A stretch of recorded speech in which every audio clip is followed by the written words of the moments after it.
बहरिया चाहे सभे लड़ावल नजरिया कि सभे छुवल चाहे हमरो गोर गाल रे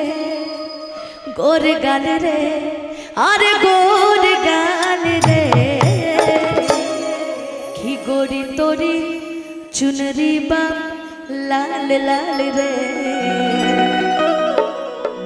कि गोरी तोरी चुनरी बा लाल लाल रे और रोड पर चलेलू कमाल चल रे। कौन सा है वो गाना आजकल बड़ी ट्रेंड कर रहा है मन्नू, वो आपके साथ हम आज गाएंगे। हमेशा गाते हैं ट्रेंडिंग सॉन्ग आपके साथ, इस बार भी गाएंगे। कौन सा एक गाना है जी? ना ना ना ना ना ना ना ना ना ना ना ना कमर अरे खुलल केस गठन कमर राजधानी कमर हॉकी अरे खुलल केस गठन कमर राजधानी चढ़ल बात जवान तोहरो जवानी। अरे देवता ई मन कैसे मानी ता ए देवता ई मन कैसे मानी ता ए देवता ई मन कैसे। भैया इधर आओ मन्नू, इधर आओ आओ जल्दी आओ। एकदम लग रहा है कि बाराते जाने के लिए एकदम तैयार हो के आए हैं जी। जी दूल्हे बन के आए जी। ओह माय गॉड, तो दुल्हन कौन सी है इसमें से? तुम हो जी। मत पागल, मजाक करते हो हमेशा। नहीं वो ठीक लग रही है, वो गोलू मोलू। आपको गोलू मोलू पसंद है? वो ठीक लग रही है। ए मतलब हम रसगुल्ला छोड़ के लाल मोहन पे जाए ध्यान देवे। अरे लाल मोहन भी अच्छा होता है, रसगुल्ला लाल मोहन फेवरेट मिठाई। ना ना हमरे खातिर तू ही हमारा रसगुल्ला बाड़ू। ध्यान दो हमरे पर। हाँ तो बताओ क्या कौन सा गाना था? स्केल लगो सी। अरे खुलल केस गठन कमर राजधानी खुलल केस गठन कमर राजधानी तो ए देवता ई मन कैसे मानी तो ए देवता ई मन कैसे मानी।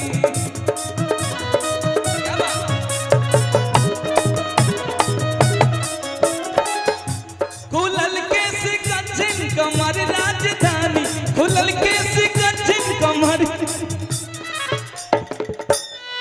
हम पहले एक बार गीत गौले रहे तो बड़ा बवाल हो गया।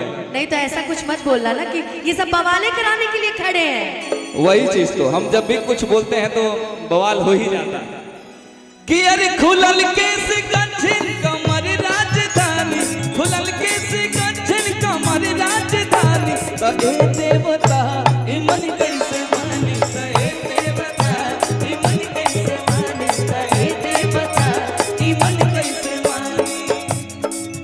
गलतार वैसे जैसे सरसों के सबिया ताजा, गलतार वैसे जैसे सरसों के सबिया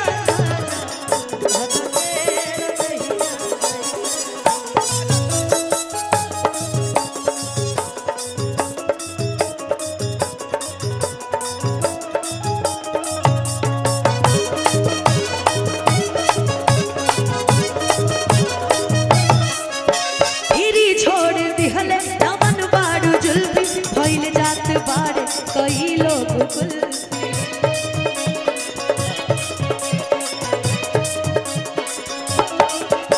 मेरी छोड़े देहले चमन बाड़ू जुल्फी भइल जात बाड़े कई लोग कुल्फी।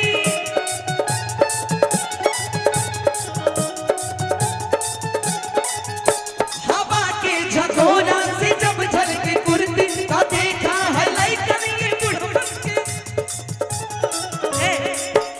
इसके गाने का स्टाइल देखिए। ता देखा है लइकन या बुढ़वन के फुर्ती। ऐसे नहीं बोलो, बुढ़वन में इसको गिन दो, इनको बूढ़े कर दे। हाँ, इनको। वाह अरे बनावट बदन के लिखत बा कहानी कि कमर हो कि खटिया के लच लच जवानी। अरे ए देवता की मन कैसे मानी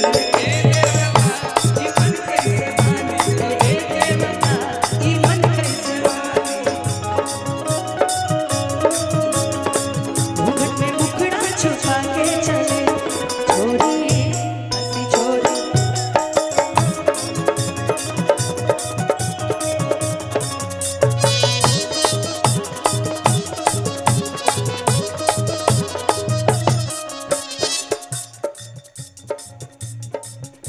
अरे नागिन कहाले चली चाले ऐसन जवानी तो हर बाटे बस तो हर जैसन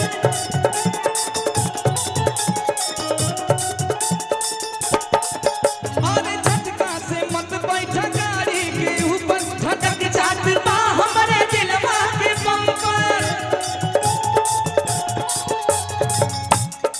गलतियों से तोहके ना कहब हम रानी। ई बात हमके कहे अच्छा कहो कहो कहो। गलतियों से ना हम कहब तो हमके रानी। ए पकड़ो भाई। बस एक बार छू के कि बस अरे होने होता यार प्यार हो दो। प्यार नहीं हो रहा है हम परफॉर्मेंस दे रहे हैं। बस एक बार छू के मरल चाहतानी। हाइटें छोटी पड़ जाती है हम लोग की। इधर से और इधर से। अच्छा सॉरी हाइट छोटी पड़ जाती है। अच्छा ये अभी लीला 2019-20 वाला जाएगा। बस एक बार छू के मरल चाहतानी तो ये देवता ई मन कैसे मानी। तो ये देवता ई मन कैसे मानी। तो ये देवता ई मन कैसे।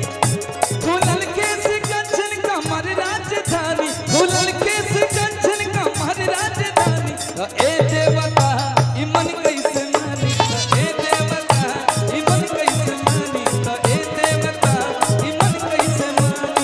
ए देवता ई मन कैसे मानी ता ए देवता ई मन कैसे मानी। देखो फरमाइश देखो कितनी अच्छी है।